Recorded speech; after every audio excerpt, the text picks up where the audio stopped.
પાટણ યુનિવર્સિટીના રંગભવન ખાતે પાટણ જિલ્લા રોજગાર વિનિમય કચેરી તેમજ મહિલા અને બાળ અધિકારી કચેરી દ્વારા આયોજિત જિલ્લાના રોજગાર વાચ્છુક મહિલાઓ માટે રોજગાર ભરતી મેળો યોજાયો હતો, જેમાં 4 જેટલા નોકરીદાતાઓ દ્વારા ખાલી પડેલી વિવિધ જગ્યાઓ ઉપર રોજગાર વાચ્છુક મહિલાઓની સ્થળ ઉપર જ નિમણૂક કરવામાં આવી હતી।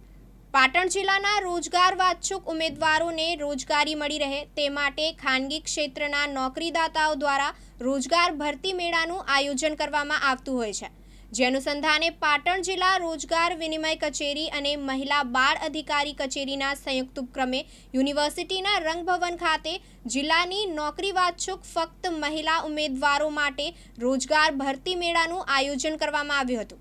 આ ભરતી મેળામાં 4 કંપનીઓના નોકરીદાતાઓ દ્વારા તેમની ખાલી પડેલી પ્રોડક્ટ મેનેજર પેકિંગ, ટેલિકોલિંગ અને પ્રોડક્શન ક્વોલિટી ચેકની પસંદગીની જગ્યાઓ માટે મહિલા ઉમેદવારોના સ્થળ પર જ ઇન્ટરવ્યૂ લઈ તેમના જરૂરી ડોક્યુમેન્ટોની ચકાસણી કરી લાયકાત મુજબ નોકરીદાતાઓ દ્વારા સ્થળ ઉપર જ નોકરી વાચ્છુક મહિલાઓની પસંદગી કરવામાં આવી હતી।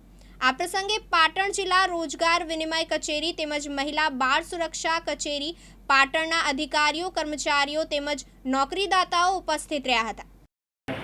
બીજી એક તમને 2016 થી નરેન્દ્ર મોદી ગવર્મેન્ટ એક સ્કીમ ચાલુ કરી હતી, પ્રધાનમंत्री जीवन ज्योति बीमा योजना। આ સ્કીમ 436 રૂપિયા વર્ષે કોઈ બી માણસ 18 થી લઈને 50 વર્ષ સુધી પરિવારનો વીમો લઈ શકે। ખુદાના ખાસ્તા ભગવાન ના કરે કોઈ માણસને 18 થી લઈને 50 વર્ષમાં મૃત્યુ થાય, નોર્મલ મૃત્યુ થાય તો ગવર્મેન્ટ 2 લાખ રૂપિયા આપે, પછી વીમો 20 રૂપિયાનો। કેમેરામેન હાર્દિક સોલંકી સાથે ઉપેશ પંચાલ, દિવ્યાંગ ન્યૂઝ, પાટણ।